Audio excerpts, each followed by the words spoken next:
एक बहुत ही प्रसिद्ध कहानी है। एक राजा ने अपने सारे बुद्धिमान मंत्रियों को बुलाया और उससे कहा, मैं कुछ ऐसा सूत्र चाहता हूँ जो छोटा हो। बड़े शास्त्र नहीं चाहिए मुझे, क्योंकि बड़े शास्त्र पढ़ने की फुर्सत भी नहीं है। वह एक ऐसा सूत्र हो जो एक वचन में पूरा हो जाए और जो हर घड़ी में काम आए। दुख हो या सुख, जीत हो या हार, जीवन हो या मृत्यु, सब में काम आए। तो तुम लोग ऐसा सूत्र खोज लाओ। उन बुद्धिमान मंत्रियों ने बड़ी मेहनत की, बड़ा विवाद किया, कुछ निष्कर्ष नहीं हो सका। वे आपस में बात कर रहे थे।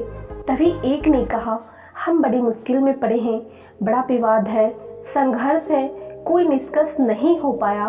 पर हमने सुना है एक सिद्ध महात्मा गांव के बाहर ठहरा है। वह प्रज्ञा को उपलब्ध, संबोधि को उपलब्ध व्यक्ति है। क्यों ना हम उसी के पास चले। वे लोग उस सिद्ध महात्मा के पास पहुंचे। उन्होंने एक अंगूठी पहन रखी थी। अपनी अंगुली में से उस अंगूठी को निकालकर उन्होंने राजा को दे दी और कहा, राजन, इसे पहन लो। इस पत्थर के नीचे एक छोटा सा कागज रखा है, उसमें एक सूत्र लिखा है। वह मेरे गुरु ने मुझे दिया था। मुझे तो जरूरत भी नहीं पड़ी, इसलिए मैं अभी तक खोलकर देखा भी नहीं। अंगूठी देते वक्त उन्होंने राजा से एक शर्त रखी कि जब आपके जीवन में कोई उपाय ना रह जाए, जब आप सब तरफ से निरुपाय हो जाओ, तब इसे खोलकर पढ़ना। मेरे जीवन में तो ऐसी कोई घड़ी आई ही नहीं। मेरे गुरु की बड़ी कृपा है, इसलिए मैंने इसे खोलकर पढ़ा नहीं। लेकिन इसमें जरूर कुछ राज होगा, आप रख लो।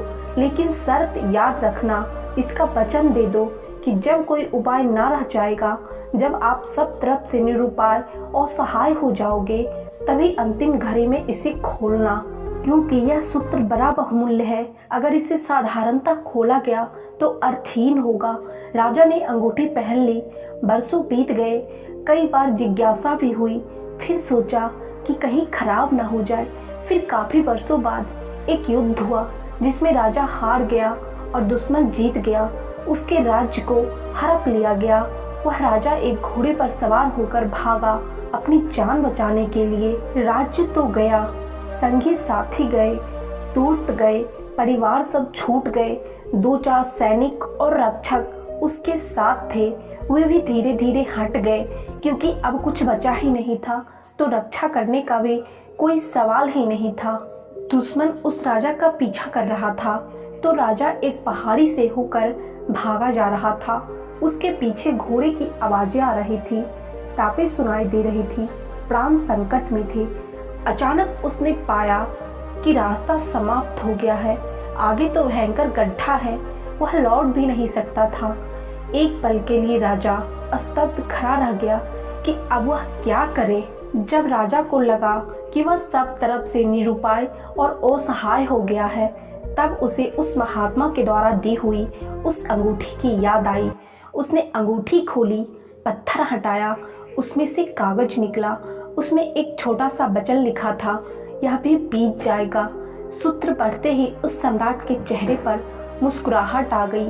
उसके चेहरे पर एक बात का ख्याल आया, सब तो बीत गया, मैं राजा ना रहा, मेरा साम्राज्य गया, सुख बीत गया। जब सुख बीत जाता है तो दुख भी स्थिर नहीं हो सकता। शायद सूत्र ठीक कहता है, अब करने को कुछ भी नहीं है। लेकिन सूत्र ने उसके भीतर कोई सोया तार छेद दिया, कोई साथ छेड़ दिया। यह भी बीत जाएगा। ऐसा बोध होते ही जैसे सपना टूट गया। अब वह व्यग्र नहीं, बेचैन नहीं, घबराया हुआ नहीं था। वह शांत बैठ गया। संयोग की बात थी, थोड़ी देर तक घोड़े की टाप सुनाई देती रही, फिर टाप बंद हो गई। शायद सैनिक किसी दूसरे रास्ते पर मुड़ गए। घना जंगल और बीहर पहाड़ में उन्हें पता नहीं चला कि राजा किस तरफ गया है। धीरे धीरे घोड़े की टाप दूर हो गई। अंगूठी उसने वापस पहन ली। कुछ दिनों बाद दोबारा उसने अपने मित्रों को वापस इकट्ठा कर लिया। फिर उसने वापस अपने दुश्मन पर हमला किया, पुनः जीत हासिल की, फिर अपने सिंहासन पर बैठ गया। जब सम्राट अपने सिंहासन पर बैठा तो बड़ा आनंदित हो रहा था। तभी उसे फिर पुनः उस अंगूठी की याद आई। उसने अंगूठी खोली, कागज को पढ़ा, फिर मुस्कुराया। दोबारा सारा आनंद, विजयी का उल्लास, विजयी का दंभ सब विदा हो गया। उसके बाजीरों ने पूछा, आप बड़े प्रसन्न थे, अब एकदम शांत हो गए, क्या बात है? सम्राट ने कहा, जब सब बीत जाएगा तो इस संसार में ना तो दुखी होने को कुछ है और ना ही सुखी होने को कुछ है। जो चीजें तुम्हें लगती है कि बीत जाएगी, उसे याद रखना। अगर यह सूत्र पकड़ में आ जाए तो और क्या चाहिए, तुम्हारी पकड़ ढीली होने लगेगी। तुम धीरे धीरे अपने को उन सब चीजों से दूर पाने लगोगे जो चीजें बीत जाएगी। क्या अकरना, कैसा गर्व, किस बात के लिए इठलाना, सब बीत जाएगा। यह सब बीत जाएगा।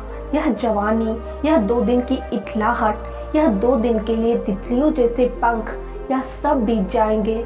यह 2 दिन की चहल पहल, फिर गहरा सन्नाटा, फिर मरघट की शांति।